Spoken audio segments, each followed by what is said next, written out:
8:30 বজাৰ পৰা দুবিয়া প্ৰাথমিক বিদ্যালয়ৰ চৌহদতে এখন থলুৱা ঘৰতে উৎপাদিত শাক-পাচলি মূলত এখন বজাৰ অনুষ্ঠিত কৰিছোঁ।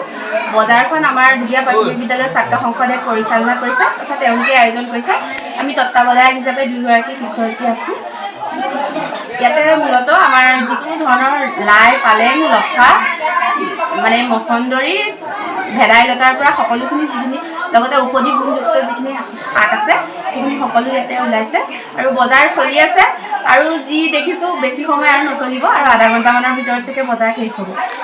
কিহৰ কাৰণে ছাত্ৰ ছাত্ৰীসকল কিহৰ কাৰণে উদ্দেশ্যটো লোৱা হৈছে বিদ্যালয়সমূহত? মূল উদ্দেশ্যটো হৈছে ছাত্ৰ ছাত্ৰীসকলে যি বেচা কিনা বজাৰৰ বিষয়টোৰ লগত ল'ৰা ছোৱালীখিনিক চিনাকি কৰি দিয়া।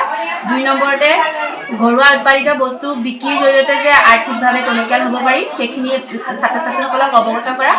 আৰু বিশেষকৈ যি আমি সদায় কৈ থাকোঁ, আমি কিতাপে পত্ৰেও পঢ়ি থাকোঁ যে চমৰ মৰ্যাদা, সকলো চমৰ সমমৰ্যাদা দিব লাগে। সেইখিনি কথা আমি সদায় পঢ়িহে থাকোঁ, কিন্তু আমি এইখিনি আজি যদি আমি প্ৰাথমিক বিদ্যালয়ৰ ছাত্ৰ ছাত্ৰীসকলক শিকাব পাৰোঁ তেতিয়া তেওঁলোকে সেইখিনি ব্যক্তিগত ক্ষেত্ৰতো প্ৰয়োগ কৰিবলৈ শিকিব তথা ব্যৱসায় বাণিজ্যৰেও ভৱিষ্যতে তেওঁলোক আৰ্থিকভাৱে টনকিয়াল হ'বলৈ কুণ্ঠাবোধ নকৰিব।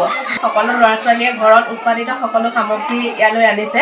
বেতগাজৰ পৰা আদি কৰি জলকীয়া, লাই, পালেং, লফা, চুকা যিবিলাক বস্তু তেওঁলোকে নামেই নাজানে সেই তেনেকুৱা ধৰণৰ বস্তুবিলাকে ঘৰতে উৎপাদিত হোৱা বস্তুবোৰ বজাৰলৈ লৈ আহিছে। যথেষ্ট গ্ৰাহকৰো ভিৰ হৈছে ইয়াতে।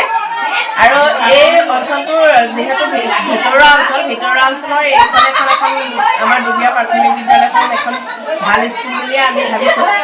ইয়াতে আমি সকলো ছাত্ৰ ছাত্ৰীক তেওঁলোকে যাতে নিজেই এই দোকানখন দি ইয়াৰ পৰা যিখিনি তেওঁলোকৰ উপাৰ্জন হ'ব তেওঁলোকে সেইখিনি লৈ স্বাৱলম্বিতা কেনেকৈ হ'ব পাৰে, ঘৰুৱা উৎপাদিত বস্তুসমূহ বিক্ৰী কৰিও তেওঁলোক কেনেকৈ স্বাৱলম্বী হ'ব পাৰে সেইখিনি আমি যিহেতু তেওঁলোকৰ পাঠ্যক্ৰমৰ লগতো সংগতি ৰাখি পেলাই বজাৰৰ ব্যৱস্থাটো তেওঁলোকৰ পাঠ্যক্ৰমতো আছে।